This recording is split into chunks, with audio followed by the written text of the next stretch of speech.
Hello friends, ഞാനിന്ന് വളരെ പെട്ടെന്ന് തന്നെ തയ്യാറാക്കാൻ പറ്റുന്ന ഒരു ബനാന സ്വീറ്റ് റോളായിട്ടാണ് വന്നിട്ടുള്ളത്.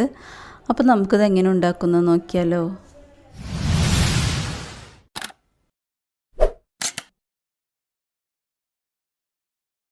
ഇതിന് വേണ്ടിയുള്ള ദോശ ചുട്ടെടുക്കാനായിട്ട് ഞാൻ മാവ് തയ്യാറാക്കിയിട്ടുണ്ട്.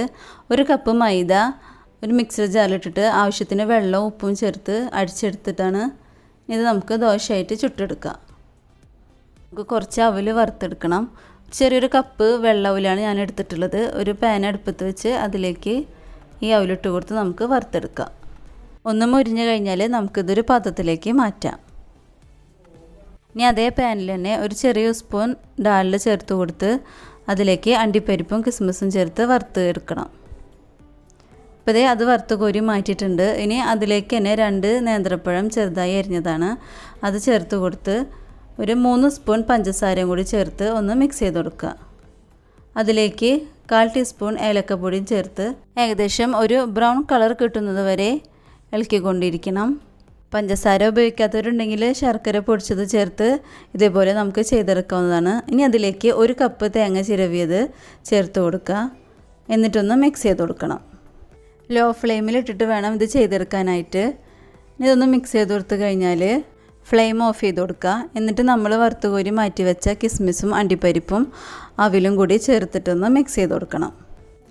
അങ്ങനെ നമ്മുടെ കൂട്ട് ഇവിടെ റെഡി ആയിട്ടുണ്ട്. ഇനി നമുക്കിതിലേക്ക് വേണ്ടത് കുറച്ച് ബ്രെഡ് പൊടിച്ചതും 1.5 സ്പൂൺ വെളുത്ത എള്ളുമാണ് വേണ്ടത്. ഇത് രണ്ടും കൂടി ഞാനിവിടെ മിക്സ് ചെയ്തെടുത്തിട്ടുണ്ട്. ഇനി നമ്മൾ തയ്യാറാക്കി വെച്ചിരിക്കുന്ന ദോശയിൽ നിന്ന് ഒരു ദോശ എടുത്ത് പ്ലേറ്റിലേക്ക് വെക്കുക. നമ്മൾ തയ്യാറാക്കി വെച്ചിരിക്കുന്ന കൂട്ടിൽ നിന്ന് 1 സ്പൂൺ കൂട്ടെടുത്തിട്ട് ഇതിലേക്ക് വെച്ച് കൊടുക്കണം. എന്നിട്ട് ഇതിൽ കാണുന്ന പോലെ ഒരു വശത്ത് നിന്ന് ഇതിനെ മുകളിലേക്ക് മടക്കി കൊടുക്കുക. അങ്ങനെ 2 സൈഡും ചെയ്ത് കൊടുക്കണം. ഇതേപോലെ തന്നെ കാണിക്കുക. എന്നിട്ട് ഇതൊന്ന് മടക്കി കൊടുക്കുക. അങ്ങനെ ഞാനിവിടെ എല്ലാ ദോശയും റോളാക്കി എടുത്തിട്ടുണ്ട്. ഇനി 2 കോഴിമുട്ട ഉപ്പിട്ടിട്ട് ഒന്ന് അടിച്ചെടുത്തിട്ടുണ്ട്. ഒരു റോൾ എടുത്തിട്ട് ആദ്യം ഈ കോഴിമുട്ടയിലേക്ക് മുക്കി കൊടുക്കുക. അതിനുശേഷം ബ്രെഡ് ക്രംസും വെളുത്ത എള്ളും കൂടിയിട്ട് നമ്മൾ മിക്സ് ചെയ്തെടുത്തിട്ടുണ്ട്. അതിലേക്കൊന്ന് മുക്കി കൊടുക്കണം. ഇങ്ങനെ എല്ലാ റോളും ഞാനിവിടെ ചെയ്തെടുത്തിട്ടുണ്ട്. ഇനി ഇതൊന്ന് ചൂടായ എണ്ണയിലേക്ക് ഇട്ട് കൊടുക്കുക. ഞാനിവിടെ വെളിച്ചെണ്ണ എടുത്തിട്ടുള്ളത്. നമുക്ക് വേണമെങ്കിൽ സൺഫ്ലവർ ഉപയോഗിക്കാം, പക്ഷേ ടേസ്റ്റ് കൂടുതൽ വെളിച്ചെണ്ണയിൽ പൊരിച്ചെടുക്കുന്നതായിരിക്കും. ഇപ്പോൾ ഇതിൻ്റെ ഒരു വശമൊക്കെ നന്നായി മുരിഞ്ഞ് വന്നിട്ടുണ്ട്. ഇത് അപ്പുറത്തേക്ക് മറിച്ചിട്ട് കൊടുക്കുക. അധികം കരിയാൻ പാടില്ല. ഈ ഒരു കളറാകുമ്പോഴത്തേനും മറിച്ചിട്ട് കൊടുക്കണം.